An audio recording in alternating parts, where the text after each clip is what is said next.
Vous écoutez un message enregistré à l'église CVV Paris. Pour plus d'informations, visitez notre site internet cvvparis.fr. Ce soir, on va continuer une série sur être disciple. Ça s'appelle disciple en mouvement. Mais en gros, on est tous appelés à des disciples de Jésus. N'importe où on est dans ce voyage, qu'on est là depuis longtemps à le suivre, ou peut-être qu'on découvre juste ce soir pour la première fois. Jésus veut qu'on soit ses disciples. Et ce soir, le titre qu'on m'a donné, c'est « Le disciple qui se consacre ». Et vous allez voir, il y a un texte biblique assez chaud, donc préparez-vous. Qui a vu le film Rocky? Rocky. Certains ont vu. Si tu n'as pas vu, ça vaut la peine de voir. Ça a gagné plein d'Oscars. Et il y a un grand passé de ce film, il y a une grande histoire derrière l'histoire. Donc le film, c'est très bien, mais l'histoire derrière, c'est très intéressant. Donc Sylvester Stallone, le star de ce film, il était un acteur sans espoir. Donc il n'avait pas de boulot, il n'avait pas d'argent. Il est arrivé à un moment, avant ce film, où il avait tellement peu d'argent qu'il a dû vendre son chien à un type en dehors d'une caviste. Voilà. Et il a eu $25 pour pouvoir acheter quelque chose à manger.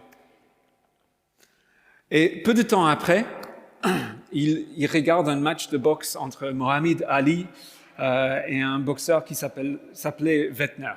Et il est inspiré. Et donc, il écrit en 20 heures le scénario de Rocky. Et donc, il l'amène au studio, et les studios, ils étaient enthousiastes, ils l'ont proposé $125,000 pour le scénario. Mais Stallone a dit non, parce qu'il ne voulait pas que Stallone joue le rôle de Rocky. Il disait, t'es un type un peu trop bizarre, t'as une voix étrange et tout ça.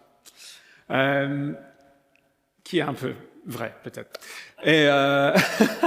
Et donc, il a dit non, je prends pas. Ils ont fait une deuxième offre. Il a dit non. Finalement, ils ont fait le film et il était le star. Il a été payé $35,000 pour le faire. Et après, ça a gagné plein d'Oscars et tout. Et vous savez ce qu'il a fait avec ses premiers $35,000 ? Il a racheté le chien. Sauf que le mec, il était malin. Il lui a fait payer $15,000 pour le chien. C'est une belle histoire, non ? Et ce soir, on va examiner l'histoire derrière l'histoire de la vie chrétienne ou la vie d'un disciple. Donc, on va regarder la Bible ensemble. C'est un petit passage en Matthieu 5, versets 17 à 20. Donc, Matthieu 5, c'est là où sont concentrés beaucoup des enseignements de Jésus. Je vais le lire. Matthieu 5, 17 à 20. Ne pensez pas que je sois venu pour abolir la loi ou les prophètes. Je ne suis pas venu pour abolir, mais pour accomplir. Amen, je vous le dis. En effet, jusqu'à ce que le ciel et la terre passent, pas un seul iota ou un seul trait de lettre de la loi ne passera, jusqu'à ce que tout soit arrivé. Celui donc qui violera l'un de ces plus petits commandements et qui enseignera aux gens à faire de même sera appelé le plus petit dans le royaume des cieux. Mais celui qui les mettra en pratique et les enseignera, celui-là sera appelé grand dans le royaume des cieux. Car, je vous le dis, si votre justice ne surpasse pas celle des scribes et des pharisiens, vous n'entrerez jamais dans le royaume des cieux. Et juste pour que vous sachiez, peut-être que vous ne savez pas, les scribes, les pharisiens, c'était l'équivalent à des prêtres de maintenant, ou des pasteurs, voilà, des gens de standing religieusement parlant, voilà, des gens qui connaissaient de quoi il faut faire pour vivre de façon religieuse. Donc là, Jésus, il fait des grandes promesses et des grands avertissements aussi. Et il nous appelle à mettre en pratique tout ce qu'il a enseigné et toutes les lois de Dieu. Et aussi en faisant d'être meilleurs que les maîtres de la loi. C'est pas mal. Ça vous fait pas peur? Moi, ça me fait un peu flipper. Et ça me fait penser à un moment un petit peu plus tard dans le même chapitre, donc chapitre 5 de Matthieu, verset 48, il dit « Votre Père céleste est parfait, soyez donc parfaits comme lui. » Merci Jésus. Il demande un peu trop, peut-être. Et je pense que c'est même une mission impossible.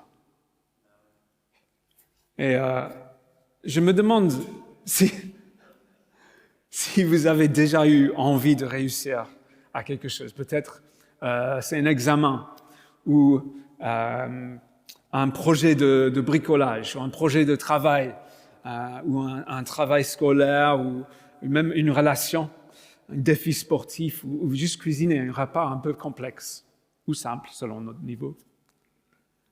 Qu'est-ce que vous avez fait pour pouvoir faire ça? Donc là, on ne va pas rester silencieux. Vous avez des gens à côté de vous. Qu'est-ce que vous avez fait? Pensez à un projet que vous avez eu et vous avez dû travailler pour le faire. Qu'est-ce que vous avez fait? Vous pouvez parler à la personne à côté. Qu'est-ce que vous avez fait alors? Quelqu'un veut crier à haute voix? Moi, j'ai regardé dans un bouquin. Regardez dans un bouquin. C'est très 20e siècle. YouTube, voilà, c'est très 21e siècle. J'ai prié en langue avant de choisir le sujet de l'examen. Ok, prier en langue. Donc, prier, ok, très bien. Donc, se renseigner, prier. D'autres choses? Travailler. Oui. Se faire former peut-être. Persévérer. Passer beaucoup de temps, s'entraîner. Chercher de l'aide. Et ce que Jésus nous demande de vivre, c'est très dur. Et c'est même impossible. Est-ce que tu peux passer le diapo? Ça, est-ce qu'il y a quelqu'un qui aime bien le foot américain? Qui peut dire qui c'est? Ah, d'accord. Il s'appelle Todd Marinovich. Et il n'était pas un très grand joueur de foot américain, mais il a quand même joué. Et son père, Marv Marinovich, lui, il était un joueur aussi. Pas de très haut niveau, mais quand même professionnel.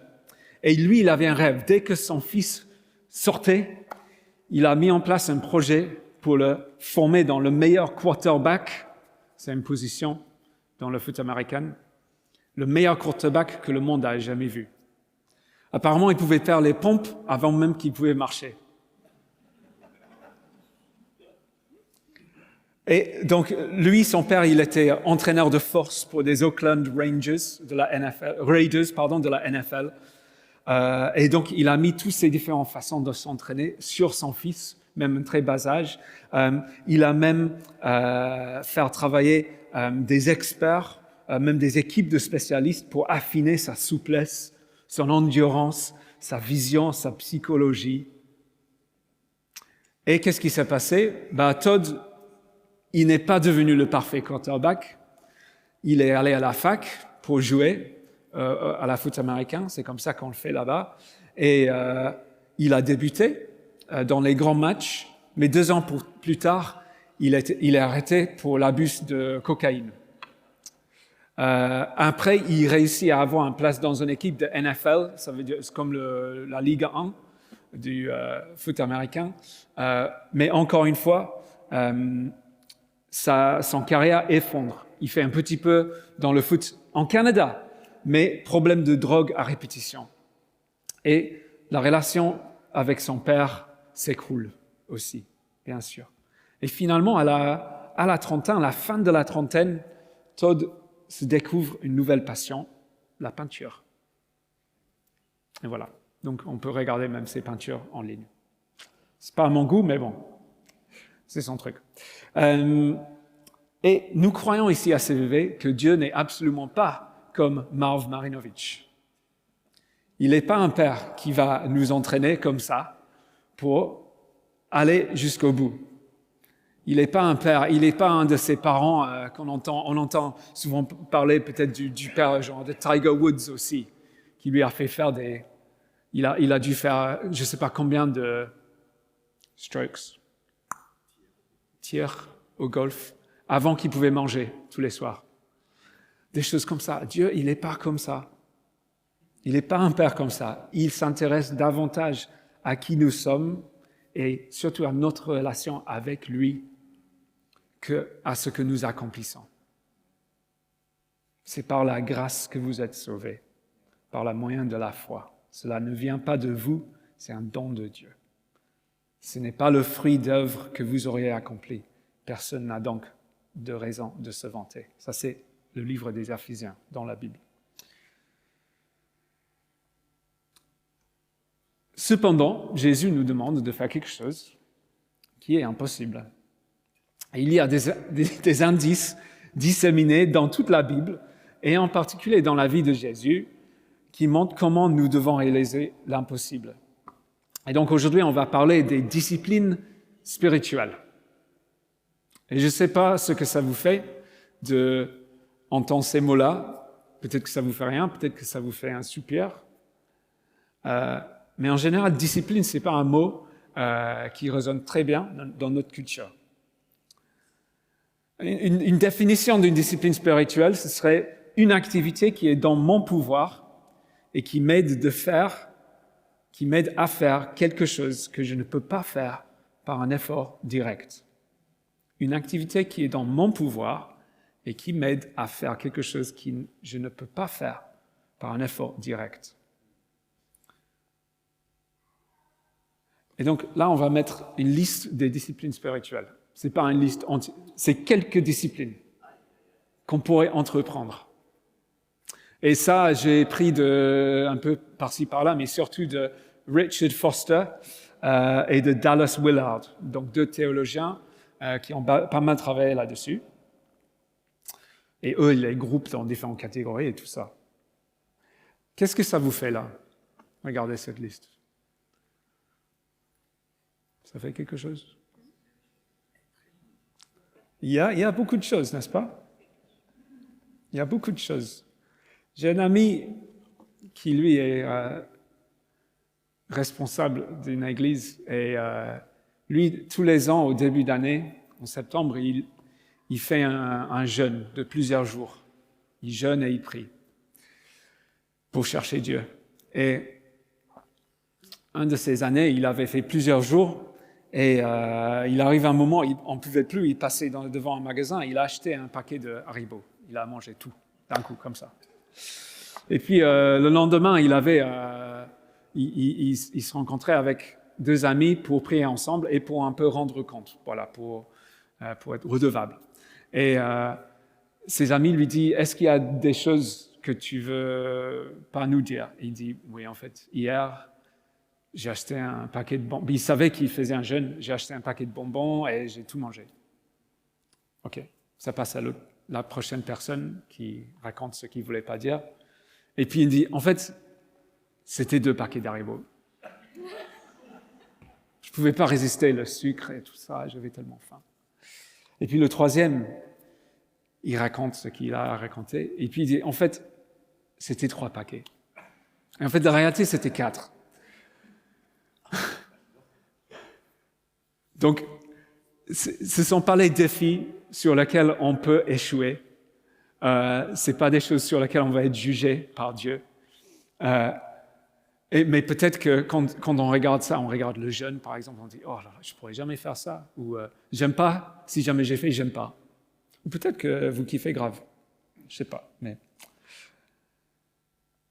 les chrétiens ne sont pas les seuls à avoir compris la valeur de ces disciplines ou des disciplines. Il y a un livre qui a été écrit par quelqu'un qui s'appelle Hal Elrod, qui s'appelle Miracle Morning. Et l'idée, c'est que voilà, on se lève 1 ou 2 heures plus tôt le matin pour faire quelque chose qui nous fait du bien. C'est pas un livre chrétien forcément, mais voilà, le principe, c'est qu'on se met à méditer ou à étudier ou faire du sport ou faire, je sais pas, mais ça rajoute des heures au début de la journée qui vont nous faire du bien pour réussir. Et lui, sa vision, c'est que toute l'humanité se relève par moyen de se lever plus tôt et ça va changer le monde. C'est très bien. Mais chez les gens qui sont des disciples de Jésus, il s'agit de plus que ça. Ce n'est pas juste une discipline pour être meilleur. Et vous savez, à la maison, dans la cuisine, c'est plus d'actualité maintenant, mes enfants sont plus grands, mais on cachait des bonbons tout en haut. Voilà, il y avait un conteneur de bonbons. Les enfants, ils savaient où c'était, mais voilà, par leur propre force, ils n'arrivaient pas à éteindre. C'est trop haut. C'était comme moi si j'essayais de toucher le vidéoprojecteur. Impossible. Et qu'est-ce qu'ils faisaient?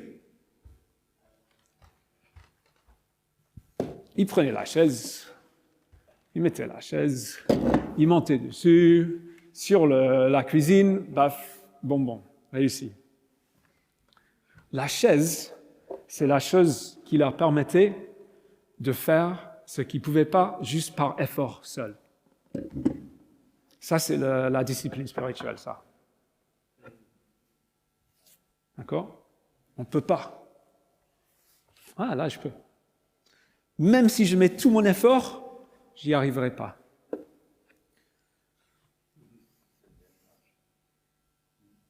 Par exemple, peut-être que tu as l'impression, on t'a dit, je ne sais pas, peut-être que tu connais quelqu'un qui lutte contre l'orgueil.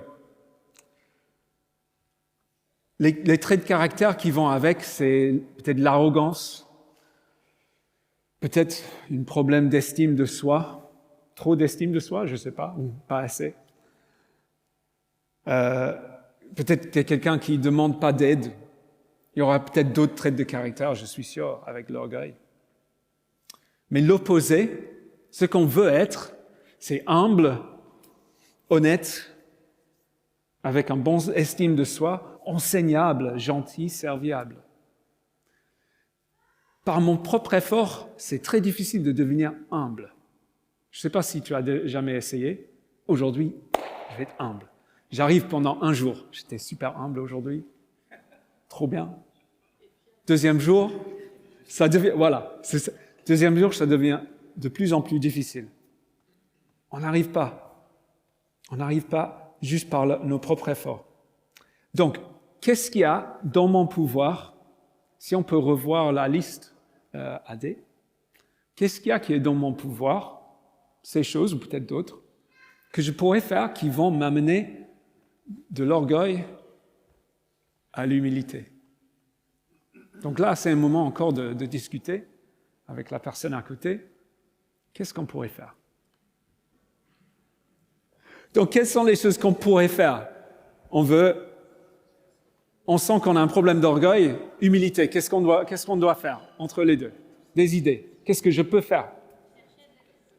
Chercher de l'aide. OK, je vais vers les autres pour demander de l'aide. Confession. Confession, c'est très fort ça. Oui, je vais petit à petit. Prier, absolument. Ça marche pour pratiquement toutes les choses. Mais c'est bien. La soumission. La soumission. Écoute. Le service peut-être. En secret. Le secret. Je sers les autres, mais personne ne sait. Ça, c'est très bien. Est-ce qu'il y a des choses dans la vie de Jésus? Où est-ce que je peux aller dans la vie de Jésus? Il a lavé les pieds. C'est fort ça, oui. Je peux méditer sur ça. Oui, oui. Donc on peut aller dans la vie de Jésus. Il y a plein de choses qu'on peut voir, qu'on peut méditer aussi. Et petit à petit, on y va. Je vais vous donner une autre image, c'est un voilier. Et le voilier, quand on lève la voile, ça se remplit du vent et ça bouge d'un endroit à un autre. Si on ne lève pas la voile, ça ne bouge pas. Et la discipline spirituelle, c'est une chaise, mais c'est aussi une voile. On lève la voile ça attrape quoi? Le vent. Le vent, c'est métaphore pour l'Esprit de Dieu. C'est l'Esprit de Dieu. C'est ça l'objectif. Si j'essaie de faire toutes ces choses, ah oui, je vais prier, je vais servir en secret, je vais méditer, tout ça, c'est très bien, mais sans l'action de l'Esprit, ça fait rien. C'est un miracle morning et c'est tout. Mais avec l'action de l'Esprit, quelque chose se passe. Donc, en fait, là, on est en train de lever la voile, parce que c'est pas nous qui nous changeons, c'est Dieu qui nous change.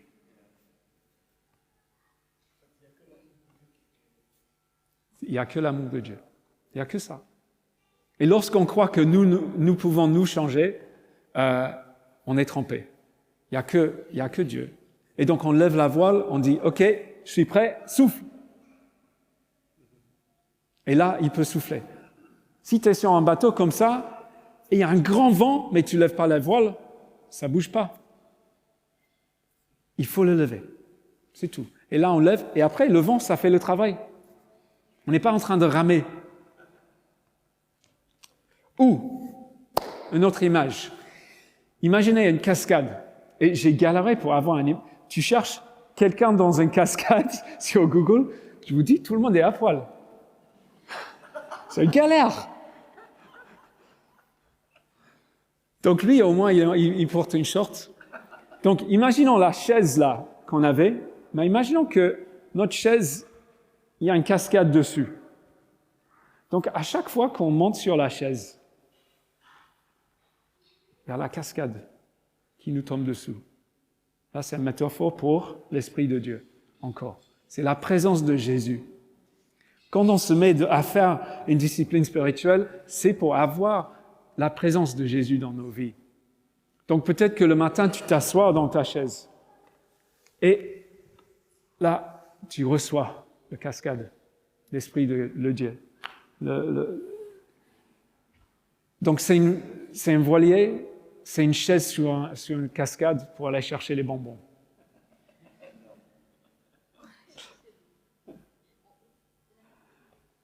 Et en fait, Dieu, il est comme, je me fiche de la discipline, je veux juste que tu sois avec moi. Ça, c'est l'objectif, vraiment, des disciplines. C'est pas pour être quelqu'un qui est très fort en jeûne. C'est pas important à Dieu, ça. C'est pour être avec Jésus, pour faire confiance à lui. Et c'est la présence de Jésus qui nous change. C'est pas la chaise, c'est pas la voile. Mais ça, c'est utile, c'est un outil, c'est une clé. Mais c'est pas évident des fois d'engager dans les disciplines. Souvent, ça donne pas envie. Et donc là, je vous encourage, si vous avez des gens autour de vous avec qui vous pouvez parler, de vivant, qu'on les vit en communauté, avec des autres. Parlez-en avec d'autres personnes pour dire, en fait, j'ai ça qui est difficile dans ma vie en ce moment, où j'ai l'impression que Dieu veut que je sois plus comme ça. Quelles sont les disciplines qui pourraient m'aider? Et est-ce que tu peux m'aider à faire ça? Par exemple, si vous êtes anxieux, que pourriez-vous faire pour l'anxiété? Peut-être que vous avez du mal à dormir ou il y a des choses qui vous agacent ou des choses qui sont vraiment difficiles. Ça donne l'anxiété.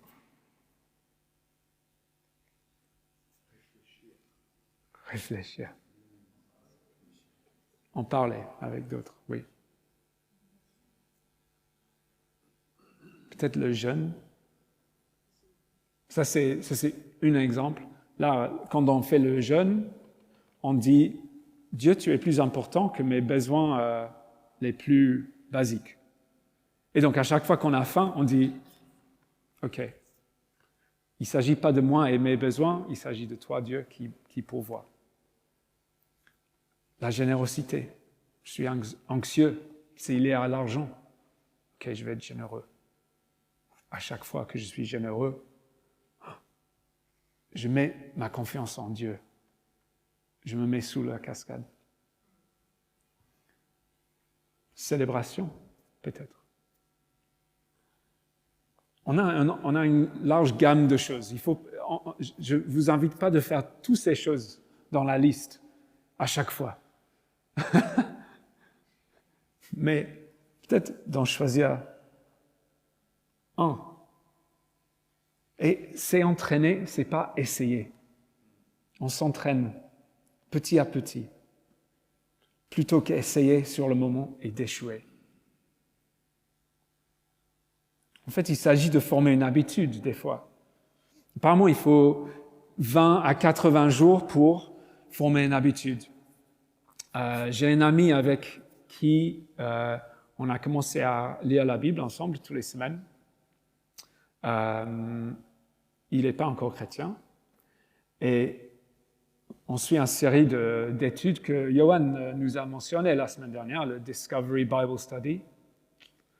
Et là, ça fait 8-10 semaines qu'on l'a fait ensemble. Et il m'appelle, il dit, quand est-ce qu'on va faire la Bible cette semaine? Oui. Et il me dit, est-ce que tu as mis en place ce que Dieu t'a dit la semaine dernière?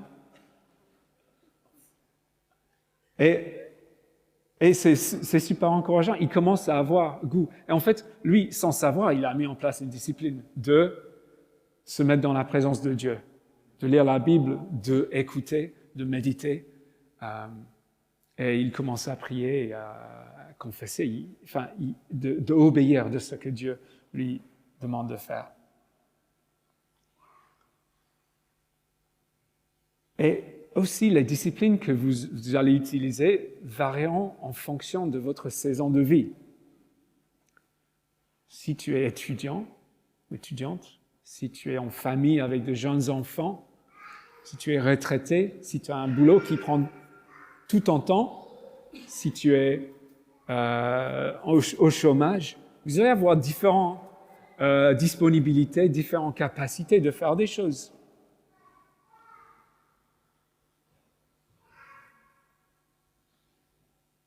Par exemple, ma femme a une discipline qu'elle poursuit depuis longtemps maintenant, c'est que 2 ou 3 fois par semaine, elle se met par terre à faire des pilates. Tu sais, c'est comme le yoga, mais ça s'appelle différemment.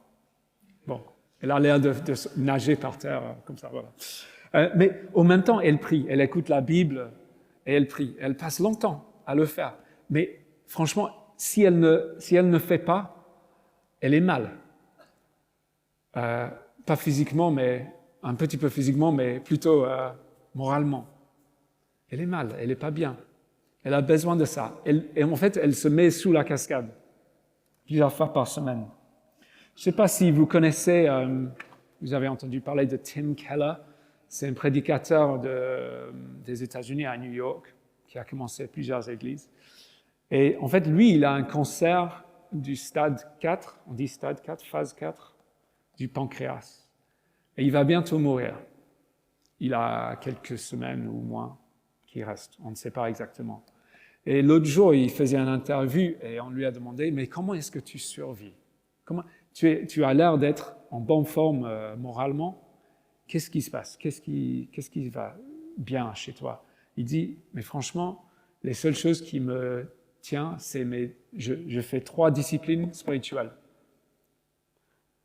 Je fais une prière, je fais de la prière le matin et le soir pour encadrer ma journée. Je lis tous les psaumes tous les mois et je reconnais mes péchés et je vois comment Jésus-Christ les fait disparaître. » Et il dit, sans ces disciplines-là, je ne serais pas dans le même état d'esprit que je suis actuellement. Et là, c'est quelqu'un qui est juste devant la mort.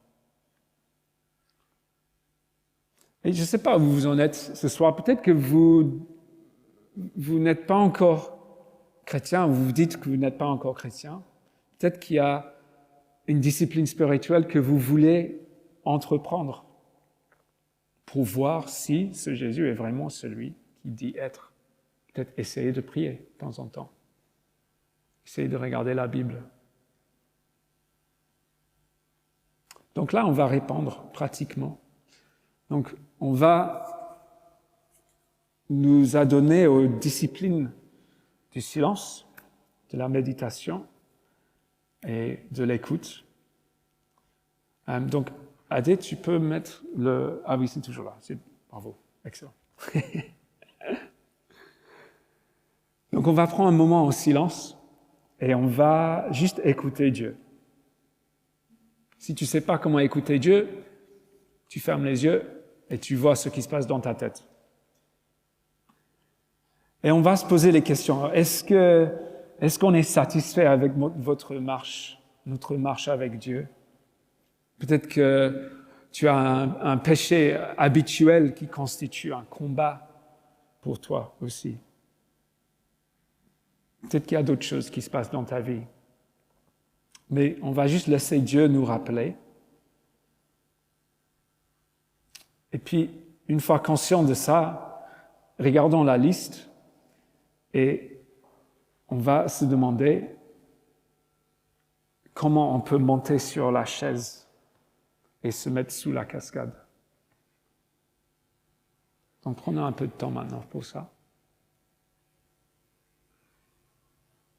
Et maintenant, si vous avez réfléchi et si vous avez pensé à quelque chose et vous pensez qu'il y a une discipline que vous pourriez poursuivre et qui vous aidera à se rapprocher de Jésus, j'aimerais qu'on sorte nos téléphones, ou peut-être vous êtes plus old school que ça et vous avez du papier, mais qu'on l'écrit et qu'on prend note. Et peut-être vous allez mettre un rappel pour le faire, ou pour vous rappeler que vous avez décidé ça.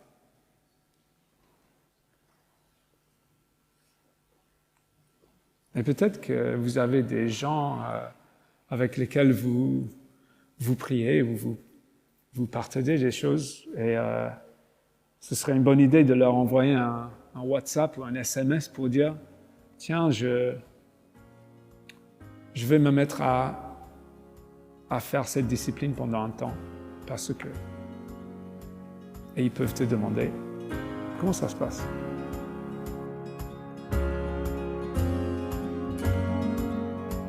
Vous venez d'écouter un message enregistré à CVV Paris. Pour plus d'informations, visitez notre site internet cvvparis.fr.